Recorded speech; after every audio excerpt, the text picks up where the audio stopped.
So it is indeed that time of week where if you followed me on Twitter, which you should do, you absolutely should do, you would know that it is Q&A time because that's where I get the questions from on Twitter. So if you want to participate in future Q&A videos, get your questions maybe answered, then you follow me on Twitter. And you should smash that subscribe button if it happens to be your first time checking me out. Or if it's not, and you watch my videos but you don't subscribe, that's also kind of weird. I'm probably going to have to break this up into two parts because I got enough questions. I want to answer as many of them as I can. So I'm going to go ahead and start off with part one, which I'll be uploading Monday night, Memorial Day, and follow up with part two sometime probably late Tuesday morning. Let's go ahead and start off. Geo Knows asks, the Tom Brady and Phil Mickelson versus Aaron Rodgers and Bryson DeChambeau golf match is on July 6th. You're a golf guy, Schleg Daddy. I am. Who do you have your money on? Probably DeChambeau and Rodgers because Tom Brady is terrible. I can't imagine Rodgers is worse than Tom Brady. So I'll take DeChambeau and Rodgers. We'll see if that's interesting or not. Braden Smith 14. Who is the benchmark for being a QB you can and cannot win a Super Bowl with, active or all time? If I was thinking about some of those kind of like benchmark guys that aren't elite, guys that weren't total scrub types, like a Trent Dilfer type, who would I be looking at? You're probably looking at somebody potentially like a Phil Simms type, a Brad Johnson type of guy that was, franchise level or, at least above average NFL starting quarterback, made a couple of Pro Bowls in their career, but were never elite.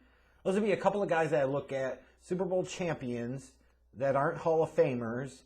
And you're saying if that's kind of like the minimum standard of what you need out of the quarterback position, it's probably them. Something like them. I don't know why you'd want to focus on the benchmark or the minimum, but that's probably what you're looking at. At Lord_JCW, this is a loaded question here. I don't think it's a loaded question.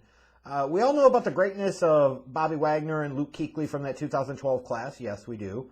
But I feel like people don't talk about Lavonte David enough. Should he at least be considered as the best linebacker in the class? I'm not saying he is. Is he worth Hall of Fame consideration? I will say for Lavonte David that I would agree that he's been quite underrated for a number of years. And it's kind of a shame because he played on some bad Tampa teams, so that certainly did not help his case. You're also talking about compared to like Kuechly and Wagner, he didn't make a ton of Pro Bowls or All-Pro teams. I don't think he's a Hall of Famer, but I look at him as a guy they should remember as being a really damn good football player for an extended period of time, being a franchise piece for the past decade damn near on that Tampa Bay Buccaneers defense. Stephen Hilton, 92. Who do you believe out of the 2021 quarterback class will have the most success in the NFL? Predictions for who will be Rookie of the Year. Who will have the most success in the NFL? I graded Zach Wilson QB1, Trey Lance QB2, so I would lean towards those two guys. I think Lance has the most pure upside of everybody in the class, but those would be the two guys that I look at. Predictions for who will be Rookie of the Year? That is tough.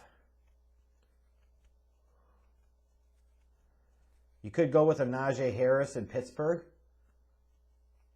You could go with a Lawrence or Zach Wilson because they're very likely going to be starting from day one, so they get the opportunity to play a full season and put up some numbers.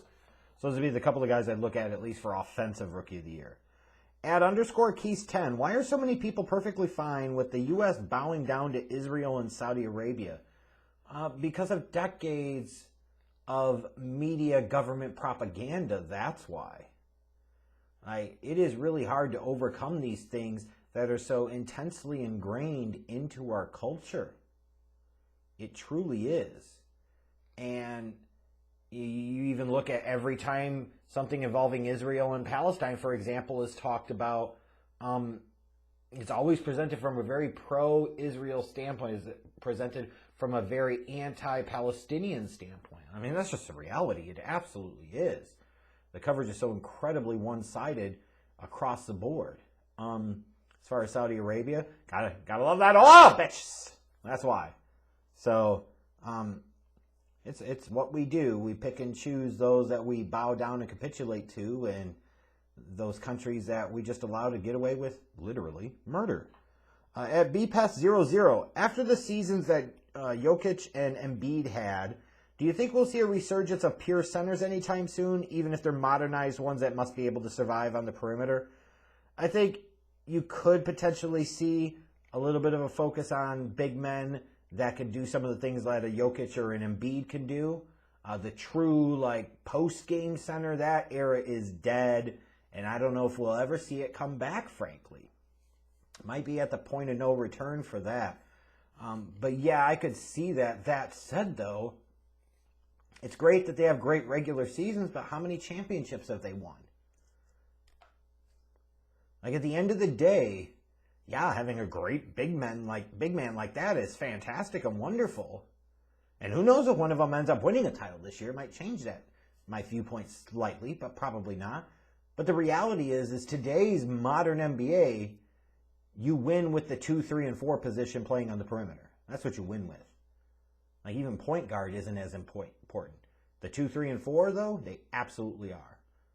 You want some versatility. You want the ability to stretch defenses. You want to be able to have guys that can create their own shot on the perimeter. Those positions are what matter. Those positions are the ones that you build the championship teams around. At Kuiper_123, Roman numeral 3. Why is Varsity Blues your favorite football movie? Varsity Blues is a cool football movie. It was fun to watch over 2 decades ago. It is absolutely not my favorite football movie of all time, and I resent you for assuming that it is. No, I don't. But it's not my favorite football movie of all time. At Spenny P, which person you can't stand the most in the Chicago Bears organization right now? Is it George McCaskey, Ted Phillips, or Ryan Pace? McCaskey is a McCaskey, so it gives its own annoyance to it. Ryan Pace, time will tell now that he's made the field selection, but not a big fan. But beyond question, the person that I hate the most in that organization has to be Bean Counting Ted. He has been with the organization for 3.5 decades. He's a fucking bean counter. He has no business being the team president. When people always try to come up with these bullshit excuses about who's not involved in the football decisions, yet he always seems to find a way to have some say-so over the football decisions. So cut that shit out. He's the one. There's one common theme these past 2+ decades of the Bears not winning a Super Bowl. The one common theme, that's not the McCaskies, therefore you can only do but so much with them if they're not going to sell the team. Well, thank God, hopefully they do. It's Bean Counting Ted. So it's got to be him. At DaveG123_456, start, bench, cut. Aaron Rodgers, Tom Brady, Peyton Manning. Well, at this point in time? Are you talking about just period? Let's assume you're talking about period throughout the entirety of their careers.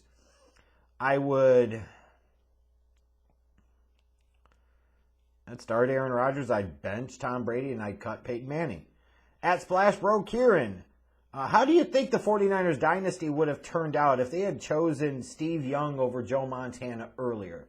And let's go back to when they made the trade with Tampa to bring Young in. I believe that was during the 87 season. I think it was.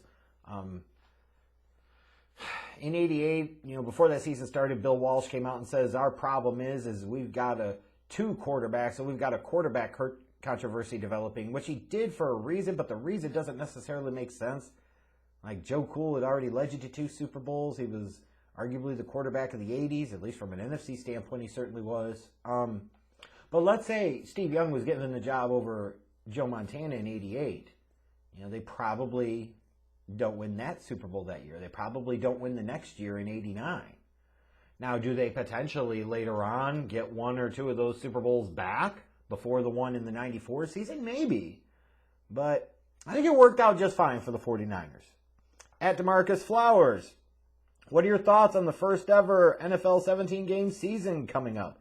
Do you like the extra game or think it's unnecessary? I don't know if I like the extra game, but I'll learn to live with it. My thought is that I'm not surprised that the players bowed in this case and probably didn't get the amount of pay increase that they should have to justify adding 6+% of a season. You know, their pay should have went up by at least that much, and I'm pretty confident, pretty sure it didn't. So, you know, shame on the players and players' union for allowing this shit to happen without getting the requisite pay increase. But it is what it is. At Chase Oliver 68, what is your prediction for Justin Herbert this season? Justin Herbert should be just fine this year, Chase. I know this is what you're worried about. He should be just fine. Could potentially have an MVP caliber season. Time will tell. But right now, as I think about it, you know, I'm certainly, you know, excited about the potential of the Chargers in 2021. At K_Nokaj, thoughts on the Knicks season? Should we have lost more to get a better pick? And what do you think of RJ Barrett's ceiling and what it is? You know, RJ Barrett to me is one of those kind of high volume scorer types, like because he's in a situation or a circumstance that he'll be able to put up a lot of points, but will he ever be an incredibly efficient player? I don't know. Like, he certainly had some increases in terms of his shooting percentage this year, which should harden you, especially from three-point land. But I look at him, he's probably going to be a bit of a high-volume type of guy in terms of he requires a lot of touches in your offense to have a real impact, but how much impact does he really have? Should they have lost more to get a better pick? No, especially if you bring in Thibodeau as your coach. You're not trying to do that. Thoughts on the Knicks season? Like, you know, they had a kind of resurgent season, and it's nice to see him come back to form in some way. That said, they're pretty much capped in terms of their upside based off of their current structure, and I still don't like the thought of, like, you're building your team around defense in the modern NBA is frankly kind of stupid. And you live with the Tibbs, you die by the Tibbs, and at some point in time, they will regret that decision. Let's see here. At Keys 10 follows up with another question. How have you and the pets been? Any major updates? Summer completed her chemo at the beginning of May, so everything is good so far. Got a follow-up appointment later in June to go get an ultrasound done, make sure that everything is still looking hunky-dory there. So the pets have been fine. I've been doing well. Just bought a vehicle. Because I don't know if y'all knew, like, right when the pandemic was starting and just as we were making the transition to work from home, the Cadillac that I had took a shit dive. I just never bothered getting another vehicle. Because why? I wasn't really going to need it. I was going to be making a car payment on something that was sitting in the lot. But finally went out and got myself a vehicle over the Memorial Day weekend, so I'm excited about that. So doing quite well, thank you very much, sir. At JN Carlos 98, how would you rank these legendary running backs from top to bottom? Barry Sanders, Jim Brown, Walter Payton, Emmitt Smith, Eric Dickerson. Fantastic effing question. Payton 1, Barry 2, Jim Brown 3, Dickerson 4, Emmitt 5. That's how I'd rank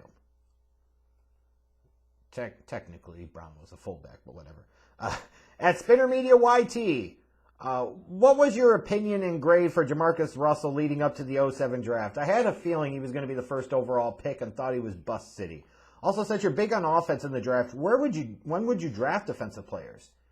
And when should a team draft a defensive player in round 1?